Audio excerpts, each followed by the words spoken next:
Sometimes we meet people in our lives and we just know that that relationship is going to be a relationship that it means something big, and it has significance in our lives. And that's the way I feel about my guest today, my guest Sherri. Welcome, Sherri. Thanks, Monica. My name is Monica Maurer, and I am a licensed therapist as well as a supervisor, and I'm also the director of the Center for Transformation. And we exist to help therapists enhance their personal and professional growth. And I am here with Sherri today, who is a part of the team at CFT Institute. She is a curriculum writer and our web designer, and she also is a part of the group practice that we have in Davidson, North Carolina. And so, Sherri, welcome. Thanks. Yeah, so glad to have you, and glad to get you here on this episode so that people can get to know you a little bit, as Sherri is going to be a voice in our future episodes, and we are going to be talking about some really pertinent issues for therapists. Mm-hmm. So, Sherri, why don't you tell everybody a little bit about why you became a therapist, like what that's all about for you, and then maybe you and I can share our story a little bit in terms of how we met. Sure. Yeah. So I became a therapist after many years in ministry, and I saw such a big need. I had my own trauma, and I saw a lot of trauma in people in church. And as a pastor, I didn't know how to help them.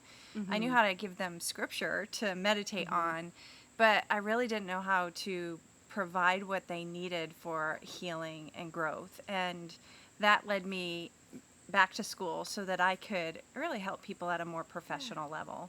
Oh, that's interesting. Yeah, I mean, I think I do know that about you, but I just, hear you saying it, I'm thinking, okay, that's where I was with my first career as a teacher. And, of course, I was a pastor's wife, not a pastor, but being a youth pastor's wife, thinking, oh my goodness, how do I help with these kids? And then a high school teacher, like, how can I really help them? I'm trying, but I don't know if I really know what I'm doing is really helpful and right. So, but you and I met in a really interesting way as well. I think that's kind of fun to talk about. What do you remember about the first time that we met? I remember the first time I laid eyes on you. Well, I knew who you were. Okay. I knew you through family. I knew your husband, Yeah. because of his position Yeah. in our particular denomination, and so we went on a trip to Israel, a group of 38 women together that went for 10 days, and Shout out to Wimmel.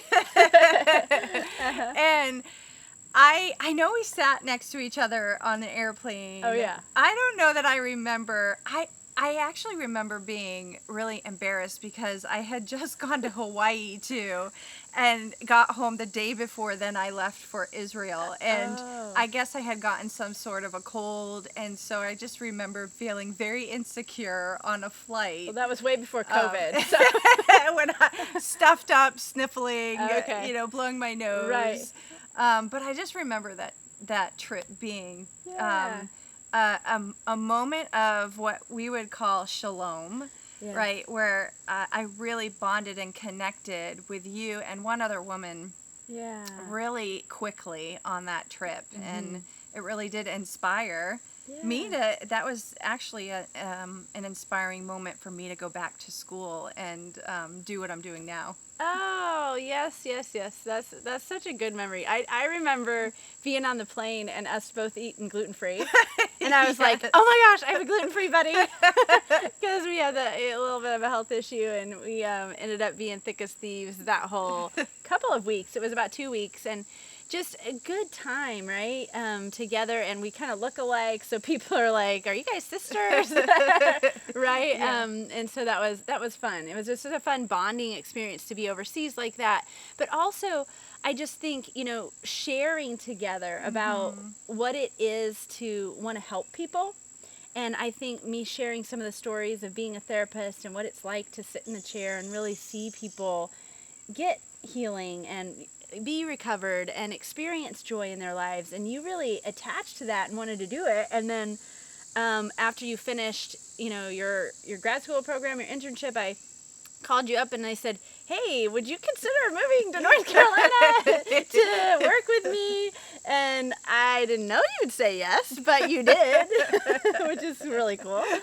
I'm pretty sure I said no 3 times. Okay. I'm very convincing.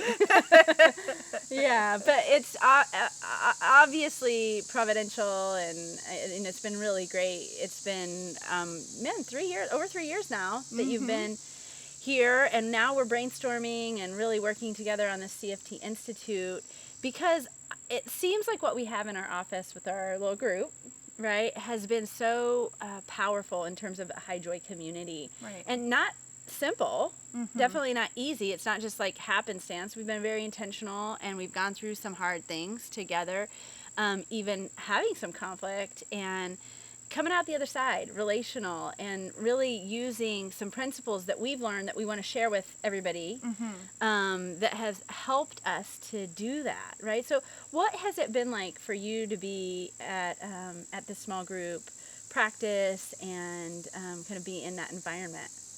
Yeah, it's really interesting, and I think I want to share a little bit about my experience before coming to the practice, because I did have a little bit of experience in a larger practice of people that there wasn't a lot of synchrony, and it felt like there was a lot of competition. And I remember feeling very out of place and like I was on my own, that I really didn't have anyone that I could, if I ask this person, they're gonna really want to help me, or they're gonna want to help me develop myself as a professional.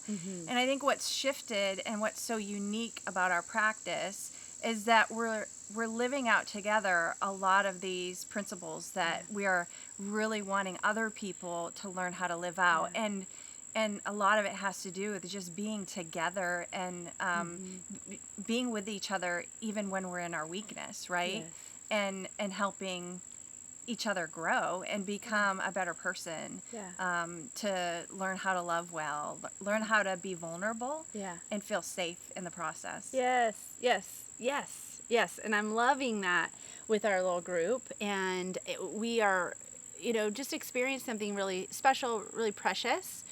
And I think something that we're not perfect at, but we definitely feel like we've tapped into something. And it's not just us. Like, we're definitely using some strategies that we're gaining, and we want to be able to offer those strategies in the bigger picture concept, because not only do we know them, educationally, but now we're applying them and seeing the fruit of them in our lives, in our community, and then how it's having ripple effects in our family.